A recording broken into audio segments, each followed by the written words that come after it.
ನನ್ನ ಸ್ವಂತ ಉದಾಹರಣೆ ನಿಮ್ಗೆ ಹೇಳ್ತೀನಿ. 10th ವರೆಗೂ ನಾನು ಬರೀ ಮರಾಠಿ ಮೀಡಿಯಂ ಅಲ್ಲಿ ಓದಿರೋದು. 10th ವರೆಗೂ ಸರ್ಕಾರಿ ಶಾಲೆಯಲ್ಲಿ. ಅದರ ಜೊತೆಗೆ 10th I dropped out from my school. ಅಂದ್ರೆ PU1 ಗೆ ಅಡ್ಮಿಷನ್ ತಗೊಂಡಿದ ನಂತರ ನಾನು PU1 ಬಿಟ್ಟು, ಯಾಕಂದ್ರೆ ಆ ಟೈಮಲ್ಲಿ ನನ್ನ ತಾಯಿ ತಿಳ್ಕೊಂಡಿದ್ರು, ಅದಕ್ಕಾಗಿ ಸಮಸ್ಯೆಗಳು ತುಂಬಾ ಇತ್ತು. ಅದಕ್ಕಾಗಿ ನಾವು ಅದು ಬಿಟ್ಟು ಮತ್ತೆ 1 ವರ್ಷ ಹೊಲದಲ್ಲಿ ಕೆಲಸ ಮಾಡಿ ಒಂದು 30 ರೂಪಾಯಿ 20 ರೂಪಾಯಿಗೆ, ಸೊ ಅದು ಎಲ್ಲ ಮಾಡಿ ಮತ್ತೆ ಕಾಲೇಜ್ ಸೇರ್ಕೊಂಡು ಮತ್ತೆ PUC ಅಲ್ಲಿ ಎಷ್ಟು ಮಾರ್ಕ್ಸ್ ಇರ್ಬೋದು ನನಗೂ? ಸೊ ನನಗೂ ಬರೀ 56.66% ಇತ್ತು PUC ಅಲ್ಲಿ.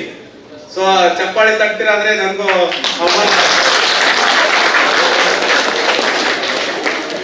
ಸೊ ಯಾಕೆ ಹೇಳ್ತಾ ಇದ್ದೀನಿ, ನೀವು ಉದಾಹರಣೆ ಹೇಳ್ತಾ ಇದ್ದೀನಿ ಅಂದ್ರೆ, ನೀವು ಮಾರ್ಕ್ಸ್ ಕೊನೆ ಹಂತದಲ್ಲಿ ಕ್ಯಾಲ್ಕುಲೇಟ್ ಆಗಲ್ಲ. ನಿಮ್ಮ ಟ್ಯಾಲೆಂಟ್, ನಿಮ್ಮ ಎಕ್ಸಲೆನ್ಸ್ ಕ್ಯಾಲ್ಕುಲೇಟ್ ಆಗೋದು. ಯಾಕೆಂದ್ರೆ 100ಕ್ಕೆ 100 ಪಡೆದಿರೋರು ಸ್ಟೂಡೆಂಟ್ಸ್ ಇರ್ತಾರೆ, ಬಟ್ ಲಾಸ್ಟ್ ಅಲ್ಲಿ ಅವ್ರಿಗೆ ಏನ್ ಮಾಡ್ಬೇಕು ಏನ್ ಮಾಡಬಾರ್ದು ಅಂತ ಗೊತ್ತಿರಲ್ಲ. ಸೊ ಆ 100ಕ್ಕೆ 100 ಔಟ್ ಆಫ್ 100 ತಗೊಂಡು ಆಮೇಲೆ ಕೊನೆ ಹಂತದಲ್ಲಿ ಗೊತ್ತಾಗುತ್ತೆ ಈ ಫೀಲ್ಡ್ ನಾನು ಆಯ್ಕೆ ಮಾಡಬಾರ್ದಿತ್ತು, ನಾನು ಮಾಡಿದೆ ಅಂತ. ಸೊ ಮಾರ್ಕ್ಸ್ ಕೆಲವೊಂದು ಸತಿ ಕಡಿಮೆ ಬೀಳ್ತವೆ, ಅದಕ್ಕಾಗಿ ನೀವು ಜಾಸ್ತಿ ಅದ್ರ ಬಗ್ಗೆ ಯೋಚನೆ ಮಾಡಬಾರ್ದು. ಈಗಲೇ ಹೇಳಿದ್ರು ಮೇಡಮ್, ನಾನು ಹೋಗುವಾಗ ಕಾಲೇಜ್ ಹೋಗುವಾಗ 11 ಕಿಲೋಮೀಟರ್ ಸೈಕಲ್ ದಿಂದ ಹೋಗಿ 11 ಕಿಲೋಮೀಟರ್ ಬರೋದು. ಸೊ 20 to 22 ಕಿಲೋಮೀಟರ್ ನಾನು ಸೈಕಲ್ ದಿಂದ ಹೋಗಿ ಬರ್ತಿದ್ದೆ. ಈ ಕಾಲದಲ್ಲಿ ಈ ಕಾಲ ಜಾಸ್ತಿ ಟೈಮ್ ಆಗಿಲ್ಲ ನನಗೂ, ಆದ್ರೂ ನಿಮ್ಮ ಕಾಲದಲ್ಲಿ ಎಲ್ಲ ಬಸ್ ವ್ಯವಸ್ಥೆ ಇದೆ, ಫ್ರೀ ಬಸ್ಸಸ್ ಎಲ್ಲ, everything is there. So bikes, cars ಎಲ್ಲ ಇವೆ. ಸೊ ಅದ್ರ ಜೊತೆಗೆ ಕ್ಲೋತ್ಸ್, ಚೆನ್ನಾಗಿ ರೀತಿ ಪುಸ್ತಕಗಳು, ಪೆನ್ನು, ಅಭ್ಯಾಸ ಮಾಡ್ಲಿಕ್ಕೆ, ಸ್ಟಡಿ ಮಾಡ್ಲಿಕ್ಕೆ ಒಂದು ಒಳ್ಳೆಯ ವಾತಾವರಣ ಇದೆ. ಅದು ನೀವು ಅದರದ್ದು ಉಪಯೋಗ ಪಡಿಬೇಕು. ಸೊ 56% ತಗೊಂಡಿದ ನಂತರ ಅದೇ ಮತ್ತೆ ಏನ್ ಮಾಡ್ಬೇಕು ಏನ್ ಮಾಡಬಾರ್ದು ಅಂತ ಗೊತ್ತ ಅನಿಸ್ತಿತ್ತು. ಸೊ ಅವಾಗ ಏನ್ ಫೈನಾನ್ಷಿಯಲ್ ಪ್ರಾಬ್ಲಮ್ ಮತ್ತೆ. ಸೊ ನಾನು ಮತ್ತೆ ಬಿಟ್ಬಿಟ್ಟಿದೆ 12th ಆದ ನಂತರ, PU2 ಆದ ನಂತರ. ಮತ್ತೆ ನಾನು ಒಂದು ಫ್ಯಾಕ್ಟ್ರಿಯಲ್ಲಿ ಹೋಗಿ, ಒಂದು ಪೂನಾದಲ್ಲಿ ಫ್ಯಾಕ್ಟ್ರಿ, ಒಂದು 1 ವಾರ ಕೆಲಸ ಹುಡುಕಿದ ನಂತರ 1 ವಾರದ ನಂತರ ಒಂದು ಕೆಲಸ ಸಿಕ್ತು. 2,000 ಪರ್ ಮಂತ್. 2,000 ಅಂದ್ರೆ ಆಸ್ ಎ ಲೇಬರರ್ಗೆ, ವೇಜ್ ಲೇಬರರ್ಗೆ ಎಷ್ಟು ಇರುತ್ತೆ ಅಷ್ಟೇ ಅವಾಗ.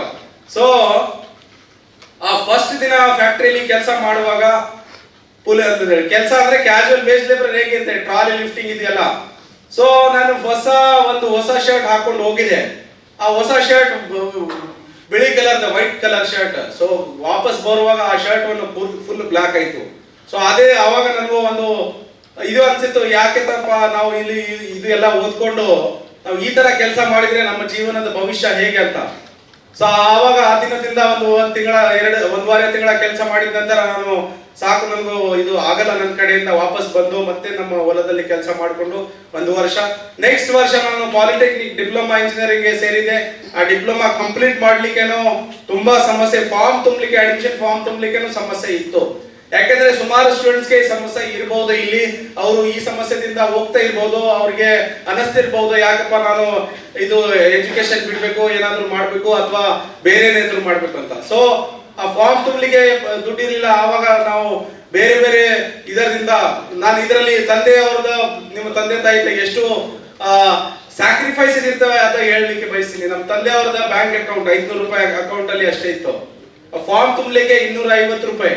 ಸೊ ನಮ್ಮ ತಂದೆ ಅವರು ಹೇಳಿದ್ರು, ದುಡ್ಡು ಏನು ಇಲ್ಲ ಅಂದ್ರೆ ಒಂದು ಕೆಲಸ ಮಾಡಿ, ಬ್ಯಾಂಕ್ ಅಕೌಂಟ್ ಅಲ್ಲಿ 500 ರೂಪಾಯಿ ಇವೆ. ಸೊ ಬ್ಯಾಂಕ್ ಅಕೌಂಟ್ ಬಂದ್ ಮಾಡ್ಕೊಂಡು ಎಷ್ಟು ರೂಪಾಯಿ ಬರ್ತವೆ ಅಷ್ಟೇ ತಗೊಂಡ್ಕೊಂಡು ಬಂದು ನೀವು ಎಕ್ಸಾಮ್ ಫಾರ್ಮ್ ತುಂಬಿ ಅಂತ. ಸೊ ಆ ಕಾಲದಲ್ಲಿ ಬ್ಯಾಂಕ್ ಅಕೌಂಟ್ ಇದೆ ಅಂದ್ರೆ ಬಹಳ ದೊಡ್ಡ ಒಂದು ಸಾಧನೆ ಇತ್ತು.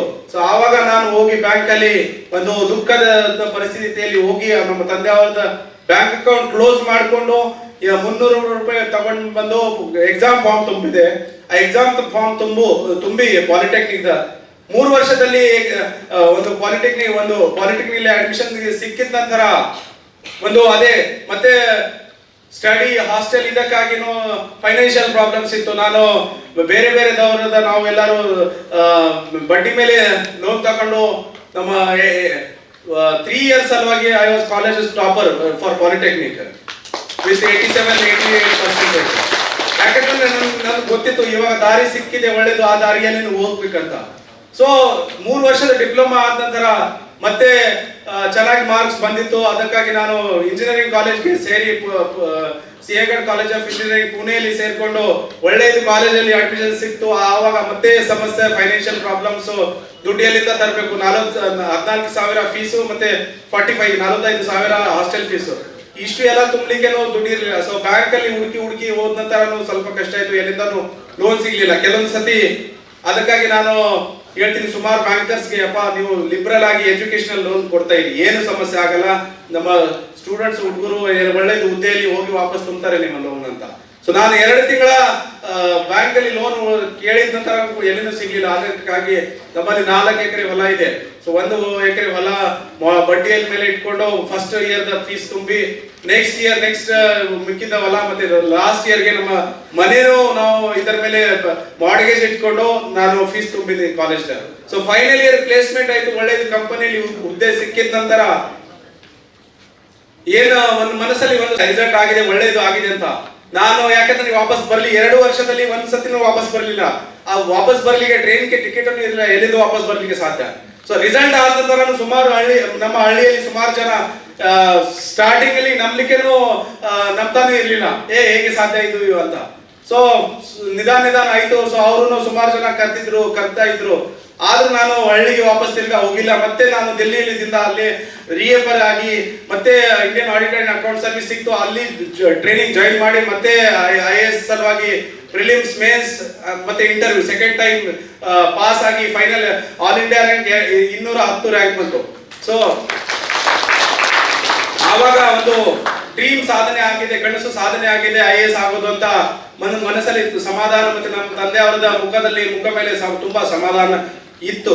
ಅದಕ್ಕಾಗಿ ಅದೇ ಒಂದು ಹೇಳ್ತಾ ಇದ್ದೀನಿ, ನೀವು ಏನ್ ಸಾಧನೆ ಮಾಡ್ಲಿಕ್ಕೆ ನೀವು ಕಷ್ಟ ಪಡ್ತೀರಾ, ನಿಮ್ಮ ತಂದೆ ತಾಯಿ ಎಷ್ಟು ಕಷ್ಟ ಪಡ್ತಾರೆ, ಅದಕ್ಕಾಗಿ ನೀವು ಎಲ್ಲರೂ ಸ್ಟೂಡೆಂಟ್ಸ್ಗಳು ಕೆಲಸ ಮಾಡಬೇಕು. ನಿಮ್ಮ ಶಿಕ್ಷಕರು ತುಂಬಾ ನಿಮ್ಮ ಸಲುವಾಗಿ ಕಷ್ಟ ಪಡ್ತಾರೆ, ನಿಮ್ಮ ಸಲುವಾಗಿ ಹೇಳ್ತಾರೆ ಈ ರೀತಿ ಓದ್ಬೇಕು, ಆ ರೀತಿ ಓದ್ಬೇಕು ಅಂತ. ಅದನ್ನೆಲ್ಲ ತಿಳ್ಕೊಂಡು ನೀವು ಓದ್ಬೇಕಾಗತ್ತೆ. ಕೊನೆಯದಾಗಿ ನಾನು ಒಂದೇ ಒಂದು ಹೇಳ್ತೀನಿ, ಇಲ್ಲಿ ಬಂದಂತರ ಕರ್ನಾಟಕದಲ್ಲಿ ಬಂದಂತರ ಅಂದ್ರೆ ಯಾವತ್ತು ನಮ್ಮ ತಂದೆ ಅವರು ಹೇಳ್ತಾರೆ, ನನಗೂ ಅನ್ಸುತ್ತೆ ನಾನು ಯಾವ ಹಂತದಿಂದ ಬಂದಿದ್ದೀನಿ, ಯಾವ ಕೆಳಹಂತದಿಂದ ಬಂದಿದ್ದೀನಿ, ಆ ಕೆಳಹಂತದ ಆವಾಗ ಯಾವ ಟೈಮ್ ಇತ್ತು ಆ ಟೈಮ್ ನಾನು ಯಾವತ್ತೂ ಮರೀಲಿಕ್ಕೆ ಸಾಧ್ಯ ಇಲ್ಲ. ಸೊ ನಾನು ಇವಾಗ ಪ್ರತಿದಿನ ಇಲ್ಲಿ ಜಡ್ಪಿಯಲ್ಲಿ ಬಂದ ನಂತರ, ಜಿಲ್ಲಾ ಪಂಚಾಯತ್ ದಾವಣಗೆರೆಯಲ್ಲಿ ಬಂದ ನಂತರ ಕಳೆದ 9 ತಿಂಗಳಲ್ಲಿ ನಾನು ಪ್ರತಿದಿನ ಬೆಳಗಿನ ನಡೆ ಗ್ರಾಮಗಳ ಕಾರ್ಯಕ್ರಮ ಇದೆ, ಅದರ ಮುಖಾಂತರ 500 ಹಳ್ಳಿಗಳು ನಾನು ವಿಸಿಟ್ ಮಾಡಿದ್ದೀನಿ ಬೆಳಿಗ್ಗೆ ಮಾರ್ನಿಂಗ್ 6 to 10 ಅಲ್ಲಿ.